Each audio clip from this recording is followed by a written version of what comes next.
even though life took me in a million different directions, I always end up back here. I started working in a department store and I was instantly drawn to working in the ladies' wear section. 13 years in just apparel. Obviously, my job involved dealing with customers and getting the stock out. Like, I absolutely loved picking the outfits, dressing the mannequins. Favorite thing ever. Growing up, me and my sister would design things with Nan and sew, and well, we'd make her do all the sewing, of course. But I definitely watched and I learned how to do patterns, how to create my own patterns, tips, tricks, the basics. So I want to talk about the dream that I had that I didn't launch. I mentioned this in my closing of Cozy Cow video, which if you haven't watched that, definitely go watch that because that's where it all sort of started for me. But the kids wear label that I never launched. So I had my son. It was so hard to find boys' clothes, typical, you know, I feel like every boy clothing brand starts with the same story. There's nothing cool, everything's got dinosaurs on it. And it's true. Like, it's enough to inspire anyone to make a clothing label because boys' clothes are just not it. So the vision was like a cool dude, streetwear, skater boy, that kind of vibe. I literally designed 12 months worth of outfits, worth of seasonal changeovers. I had the logo, I had the name, I had the slogan. I even created some of the content for it. And then, launch time. Now, people will tell you, oh, it's so much cheaper to just import from China and all these companies have cheap crap from China. They're making huge profits. Some are very lucky and they can make a huge profit. But when I looked at importing goods, it was not cheap. For starters, it would say this item is $2. So you look at it and it actually doesn't say US dollars. You're like, oh, $2. Oh my gosh, a t-shirt for $2. That's crazy. Okay. That t-shirt in Australian dollars is like, let's say $4, depending on the market and the conversion rates. $4 for a t-shirt. Okay, that's still really cheap. Okay, then you add embroidery, front and back. You want your own sew-in tag, and then you want labels attached as well. And then if you want a barcode on that label, okay, your t-shirt is suddenly $15. Okay, that's still reasonable. You can sell it for $20. Then you've got to factor in your packing supplies. Anyway, so you're sitting there, you're like, okay, maybe I'd bump the price of my shirt up to like $35. I can make some profit on this. And then you go to order it. And then they say, oh, you need to order 500 minimum order quantity, so MOQ.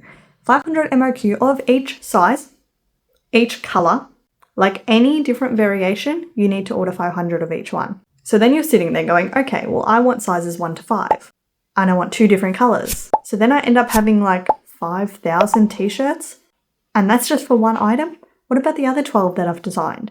So then you're like, okay, look, I'll sell through it because I'm going to be a great businesswoman and this is just going to take off and I shouldn't have any problem selling 500 size 1 baby t-shirts. Okay, cool. So then you go to pay and the shipping cost is absolutely ridiculous. You're paying like $5 per item shipping. It's not like one big bundled price. It's like for every single item that you add, it's an extra $5 USD for shipping or something. So by the end of it, your t-shirt's costing you $30.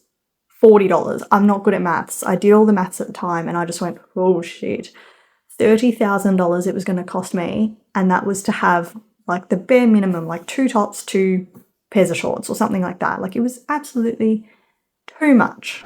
Anyway, there's the ins and outs of starting a clothing business. And I was so passionate about it. Like I really had a lot of grief when I had to set that idea aside and go, well, I'll just throw all my designs in the bin. Like I literally deleted them all. And then that's when I started Cozy Cow, which we all know if we watched that other video, we know how that turned out. I probably could have kept it going. And to be completely honest, I still sit here as I posted that video and I was like, should I have posted it? Like, should I have just kept it going? Should I transform Cozy Cow into something else and not lose the followers and not lose the customers and the email list and the revenue that I have made? Do I keep it going? Like, I still question it. But it's already set me back so much. Like I can't afford another year of insurance and another year of Shopify if I'm not going to make at least $1,000 in sales. And I will admit, I definitely made more than $1,000 in sales, but that was spanned over the last 9 months. Like I made 4,400 or something like that. Still not enough to cover my debts and still not enough to just warrant to keep going. So I let go of the fashion dream. I'm letting go of the Cozy Cow dream right now. And I need to start something new. So I've got my GemK social. As you guys are on here, you already know. I sell a couple of digital products, do a bit of UGC work, and I do this YouTube channel as well. But I still feel like I'm missing something, and I said I would maybe never do another product business again, and then I said I wouldn't be able to help myself. Here we go. And this time I don't feel like an idiot because I genuinely don't care, but I'm just putting the feelers out because this is what I love to do. Like, I seriously can't imagine not having a product and not having something fashion based, to be honest. That's where my passion really lies. So the stuff I've designed, just to give you a brief overview, I haven't got the samples yet, but they should be coming like this week. I just kind of feel like by doing this, I'm reclaiming something that I really wanted to do and that I lost, which is that fashion label. The one goal I have as well is to be as inclusive as possible, so I do want to have like quite a large size range. I'll definitely say I see fashion very differently now that I'm a mum. Like, I used to wear tight skinny jeans that would like hurt my stomach.